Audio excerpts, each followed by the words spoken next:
এই হচ্ছে আমাদের বাড়ির অবস্থা। আমাদের বাড়ি বললে ভুল হবে, কালকে সন্ধ্যেবেলা এতটাই বৃষ্টি হয়েছিল, আমার ব্লগেও রয়েছে, কালকের ব্লগে রয়েছে। এবং আমাদের উঠান অব্দি জল এসে গেছে এবং রাস্তাতে প্রচুর জল। আর যেহেতু আমাদের পাড়াটা খুব নিচু, তাই জলের যত রকম ফ্লো সবটাই নিচুর দিকে। তো মানে অবস্থা খুবই খারাপ, প্রচুর জল, মানে অলমোস্ট আমার হাঁটু অবধি জল। তো এখন আমি ছেলেকে আনতে যাব, ছেলেকে দিয়ে এলাম, সময় হয়ে গেছে। তো আজকে শুরু হলো আমার টিউসডে ব্লগ। মাসি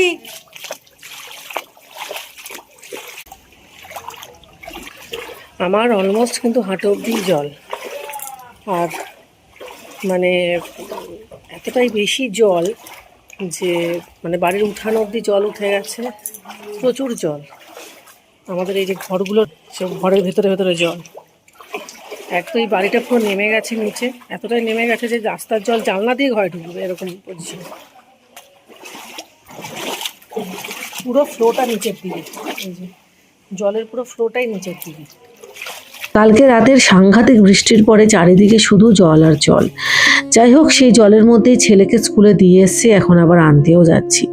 বহু মানুষ রোজ এই জল পেরিয়ে তাদের নিত্যকর্ম করছেন। এই লড়াইটা মানুষের অনেক দিনের, আমি বিয়ের পর থেকেই দেখে আসছি। আর এখন তো আমিও এই লড়াইয়ের অংশ হয়ে উঠেছি। আমার কাছে মনে হয় যে মানুষ এইভাবে করে লড়াই করতে করতে না কোথাও গিয়ে এই অবস্থাটাকে মেনে নিয়েছে, মানিয়ে নিয়েছে। কেউ এখন আর রাস্তায় জল নিয়ে ভাবে না। মানুষ এখন জলটাকে একেবারেই ইগনোর করে এবং তারই মধ্যে দিয়ে সমস্ত কাজ কর্ম সে দিব্যি করে চলে। কি জানি, হয়তো এটাই মানুষের নিয়তি।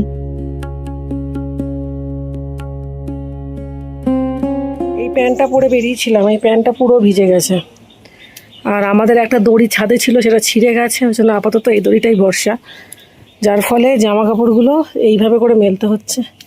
এটা আমার ছেলের খেলার, এই স্লাইডিংটার ওপরেই আপাতত আমাদের নাইটি জামা কাপড় শুকাচ্ছে, ওই চেয়ারটার ওপরেও। এই করলা গাছের পাতাগুলো একদম পোকাতে খেয়ে নিয়েছে, এই গাছটা মরেও যাবে, বাঁচবে না। করলা সেভাবে করে ধরছেও না। আর এই জায়গাটা এত জঙ্গল মতন হয়ে গেছে, পুরো ছেপে একদম শিম গাছটা পুরো ছড়িয়ে গেছে, একদম শিম গাছটা মানে গাছটাকে পুরো ইয়ে করে দিয়েছে। আর বিচ্ছি রকমভাবে পোকা শিম গাছও দেখা দিয়েছে। এই যে এই হচ্ছে আমার ছাদ বাগানের পরিস্থিতি। আর এখন যাব, এখন কিছু কাজকর্ম এখনও বাকি রয়েছে ছেলেকে নিয়ে আসার পর। সেটা হচ্ছে জামা কাপড়গুলো কাচবো, কিছু জামা কাপড় বাথরুমে দেওয়া আছে, ওগুলোকে ধোবো। আমার ছেলে এখন কাচছে, ওর দিদির সঙ্গে ঝগড়া হয়েছে। আর জামা কাপড় কিছু কাচবো, আর তারপরে আমার ফ্যানটা পরিষ্কার করবো, প্রচণ্ড নোংরা হয়েছে ফ্যান। এই হচ্ছে ফ্যানের ব্লেডগুলোর অবস্থা।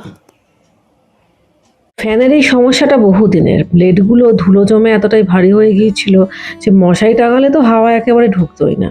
তো যাই হোক, এখন একেবারে ঝাঁ চকচকে করে যখন ফ্যানটাকে পরিষ্কার করলাম, তখন নিজের কাছেও ভালো লাগলো। তারপরে জোরে যখন ফ্যানটা চালিয়ে দিলাম, তখন ব্যাস এত সুন্দর হাওয়া লাগছিল যে একেবারে একটা তৃপ্তি। তো এইভাবে করেই দিনটা কেটে গেল। আমার ধোয়া জামা কাপড়গুলো আমি এইভাবে করে মেলে দিলাম এবং দেখতে দেখতে বিকেলেও চলে এলো। বিকেলের আকাশ যেন এখন আরো বড্ড বেশি সুন্দর দেখতে লাগে। আজকে আমাদের রাতের ডিনারের মেন অ্যাট্রাকশন ছিল তালের ক্ষীর। তালের ক্ষীর খেতে আমার মেয়ে এবং আমার হাজব্যান্ড দুজনেই ভালোবাসেন। তবে এই তালের ক্ষীর খেতে খেতে আমার হাজব্যান্ডের কিন্তু একটা মজার ব্যাপার আছে, সেটা আপনারা ব্লগের শেষে ওনার মুখ থেকেই শুনবেন।